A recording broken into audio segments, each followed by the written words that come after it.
Այժմ դիտարկենք արդեն տարբեր տարրերի տեղադրումը եւ սկսենք պատկերներից այստեղ insert image։ Ենթադրենք մենք այս հատվածում ցանկանում ենք տեղադրել ինչ-որ պատկեր։ Դրա համար սեղմում ենք insert image եւ կարող ենք պատկերը տեղադրել մեր Google Drive-ից, եթե այնտեղ ունենք այդպիսի ֆայլ, տարբեր այլ աղբյուրներից, ենթադրենք հղման միջոցով, կամ կարող ենք պարզապես փնտրել Google-ում ու տեղադրել այնտեղից, կամ կարող ենք բեռնել մեր համակարգչից։ Ես բեռնում եմ այժմ, այստեղից ընտրում եմ պատկերը եւ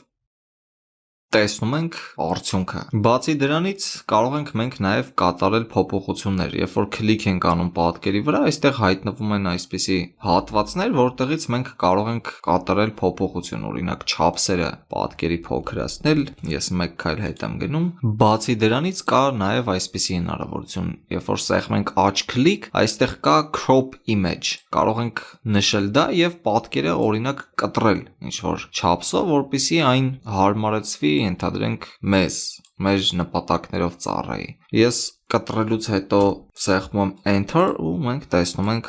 արդյունքը։ Սա էլ ինչ վերաբերվում էր պատկերի կտրելուն, այստեղ աջ քլիք image options։ Մենք կարող ենք ինչ-որ տարբեր տեսակի ֆիլտրներ կիրառել մեր պատկերի համար։ Բացի դրանից կարող ենք նրա թափանցիկություն, մուգ, բաց, ինչ-որ կոնտրաստ եւ այլն այսպիսի կարգավորումներ նշել։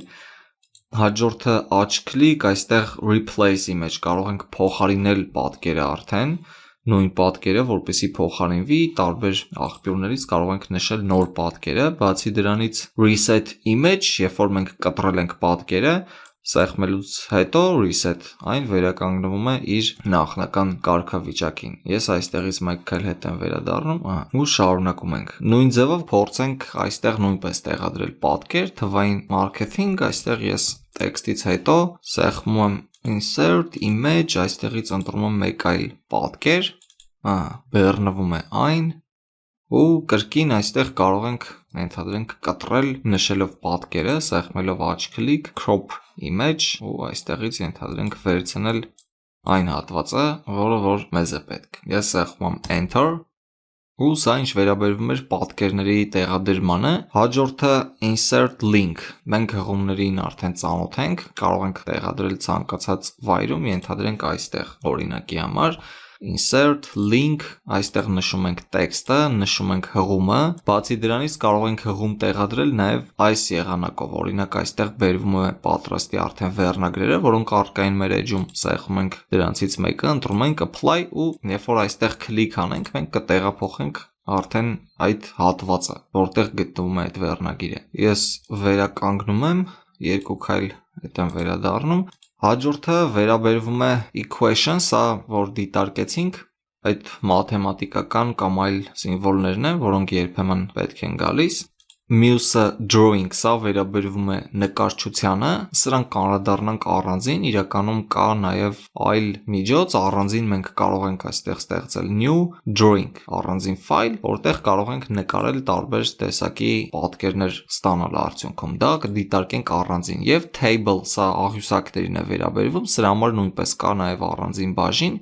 դա նույնպես առանձին կդիտարկենք։ Հաջորդը մեկնաբանություններին է վերաբերվում, դա արդեն դիտարկել ենք։ Footnote, սա վերաբերվում է նրան, որ մենք կարող ենք edge-ի վերջում ստեղծել այսպիսի նշում տեղադրելու համար ինչ-որ տար, ենթադրենք ստորագրության համար օրինակ, այսպես։ Ես վերականգնում եմ։ Մյուսը վերաբերվում է special characters, հատուկ սիմվոլներին։ Այստեղից կարող է մեզ պետք գալ տարբեր նպատակներով, կախված մեր փաստաթղթից տարբեր սիմվոլներ, կլինի դա մաթեմատիկական,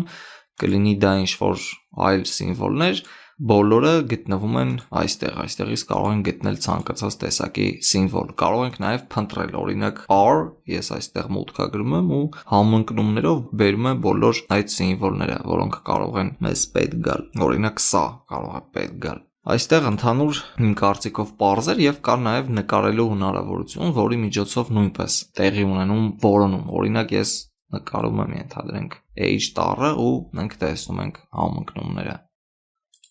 Սա էլ ինչ վերաբերվում էր հատուկ սիմվոլներին։ Հաջորդը horizontal line, այսինքն օրինակ այս տեքստից հետո մենք ցանկանում ենք տեղադրել այսպիսի գիծ ամբողջ երկայնքով, դա կարող ենք անել սեղմելով insert horizontal line. Page number, մենք կարող ենք համարը կալել մեր էջերը, ենթադրենք գտնվի աջ անկյունում, ներքևի ձախ վերևի անկյունում, ինչպես մեզ հարմար կլինի։ Բացի դրանից page count տեղադրելու համար մենք կարող ենք քլիկ անել եւ տեղադրվի արդեն այն թիվը, թե քանի edge ունենք մենք ընդհանուր այս մեր ֆայլում։ Սրանք ես մաքրում եմ։ Մյուսը page break սեղմելուց հետո այդ հատվածից մնացած պարունակությունը տեղափոխվում է հաջորդ edge, այս եղանակով է աշխատում։ Header, մենք կարող ենք մեր փաստաթղթի համար այս վերևի անկյունում սահմանել ինչ-որ գլխամասային հատված, ենթադրենք ինչ-որ նշումներ կատարելու նպատակներով։ Բացի դրանից կարող ենք նաև տեղադրել footer, այսինքն ստորին հատված, այդպիսի նշումներ կատարելու համար։ Bookmark, մենք կարող ենք ինչ-որ բան ստեղծել, որպես չգիտեմ ինչ, իրականում ես այդպես էլ չհասկացա, թե սա ինչի համար է պետք։ Ու մեծ հաշվով, եթե մենք շեշտը դնենք պարզության վրա, այդպիսի մանր-մունր երևույթները իրականում պետք չի էլ գա օգտագործել։ Table of contents, սա բաժանում է վերնագրերը հղումների միջոցով, մենք ունենք երկու վերնագիր, սա 1, սա 2 ու ստանում ենք այսպիսի արդյունք։ Երբ որ այստեղ քլիկ անենք, կհայտնվենք այս էջում։ Սա իհարկե արդեն ավելի հարմար կլինի վերջնական արդյունքը ստանալուց հետո, օրինակ PDF ֆորմատով ստանալուց հետո այն բացվում է օրինակի համար բրաուզերում ու սրանք հղումներ են, սեղմելուց հետո արդեն տեղափոխվում են օգտվողային հատված, որտեղ որ գտնվում է այս վերնագիրը։ Ես վերականգնում եմ ու սա ինչ վերաբերվում էր insert-ին, մինչ հաջորդ վիդեո։